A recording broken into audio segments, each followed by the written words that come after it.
You ever see a grown woman rip apart a unicorn with her bare hands in broad daylight? Yeah, that happened to us. One minute it's just another scorching Texas afternoon, my 7-year-old daughter floating around on her prized inflatable unicorn, big rainbow mane, glittery wings, whole thing looked like it was dipped in a Lisa Frank dream. And the next, there's this neighbor Karen standing poolside with murder in her eyes and a designer bag swinging like she's about to declare war. I swear when Emma's unicorn burst, it sounded louder than any fireworks we'd ever lit on the 4th of July. Pieces of it floated around like party confetti gone wrong, and I'll never forget the way Emma's face just crumpled right there in front of everyone. Now let me back up a sec. See, Riverside Gardens is supposed to be this peaceful little sanctuary. Oak trees, fresh-cut lawns, families grilling hot dogs on the weekends.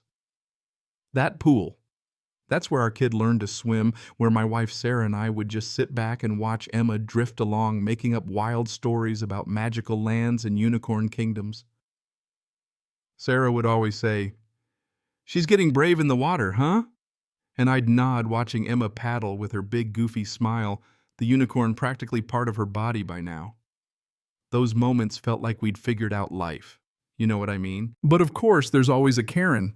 Ours moved in less than a year ago, instantly promoted herself to Queen of the Complex, unofficial rule enforcer, complaint writer, side-eye distributor. She had this platinum bob so sharp it looked like it could slice bread, and everything she owned had a logo on it. Her rules made up on the fly. Music too loud. Doesn't matter if it's Chopin at a whisper, it's disruptive. Toys left by the pool hazard, kids laughing, disturbing the peace. Honestly, I'm convinced the woman could find a problem with the sound of sunlight if it shined the wrong way. That day, Karen comes striding across the pool deck with her business walk.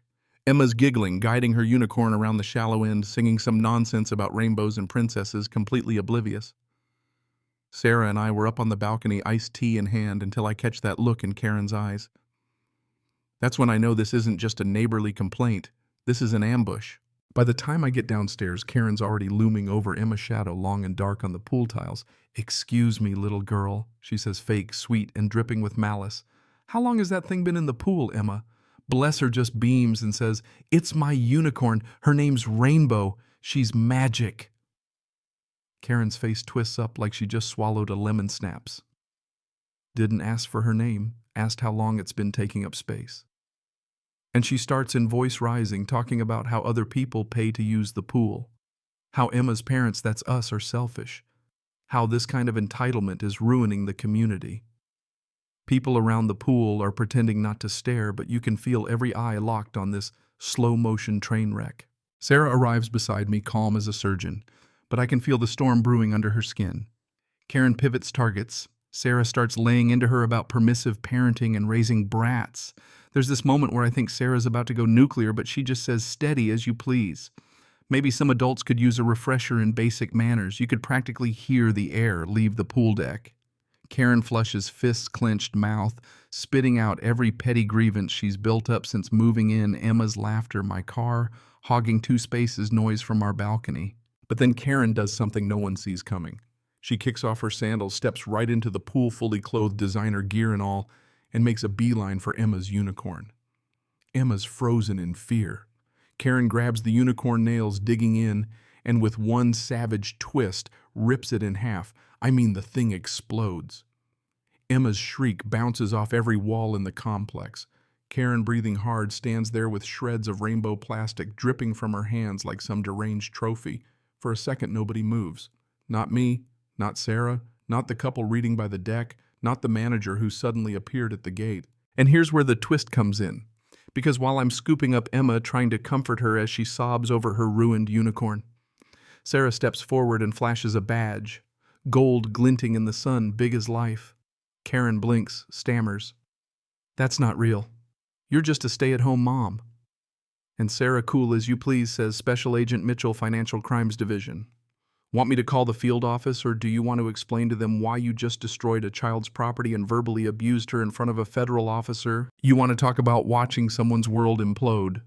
Karen's face turns the color of skim milk, hands shaking as she tries to protest. But Sarah's not done. She starts listing every law: Karen's broken, destruction of property, harassment of a minor, disturbing the peace.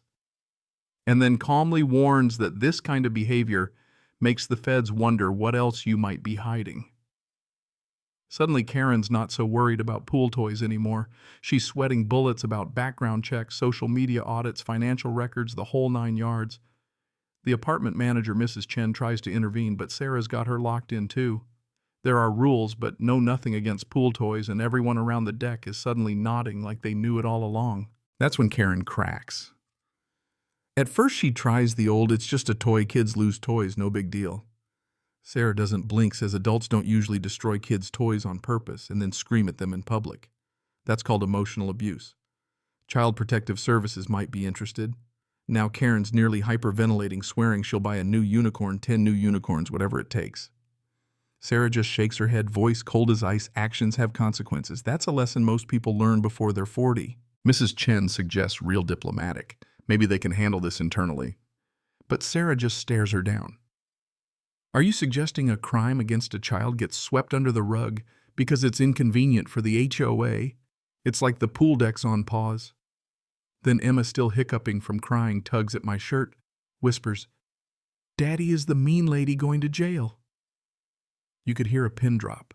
Sarah softens, crouches down to Emma's level, says, "That depends on what she does next. Sometimes adults make terrible choices, but they have chances to make things right." And then here comes the real jaw-dropper. Karen. Mascara, streaked, soaking wet, voice barely above a whisper, says, "I'll tell you everything." We're all looking at each other confused. Karen says, "About the money, the clients, the offshore accounts." I look at Sarah and I can tell this isn't just neighborhood drama anymore. Karen just confessed to federal crimes right there with half the complex as witnesses. Sarah, always the pro, dials her supervisor right in front of everyone.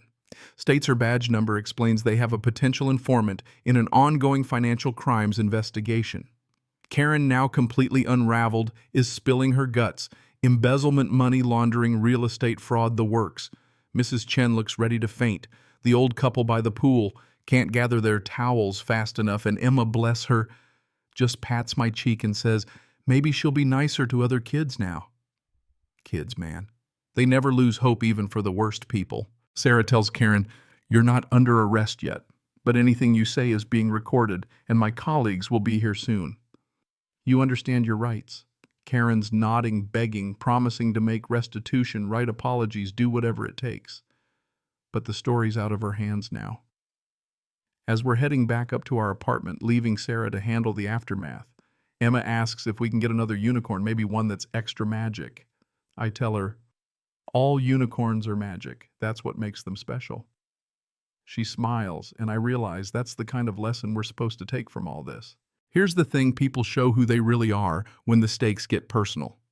For Karen, that meant her carefully managed life unraveling because she couldn't handle sharing a pool with a kid and a unicorn. For us, it meant finding out just how tough and amazing my wife is, watching her transform from Emma's mom to federal agent in a split second.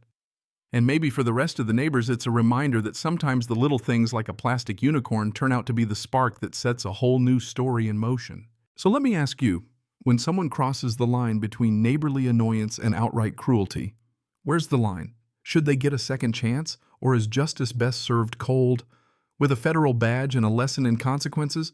Drop your thoughts in the comments. Who was right? Who was wrong? And what would you have done if it was your kid's unicorn floating in pieces across the pool?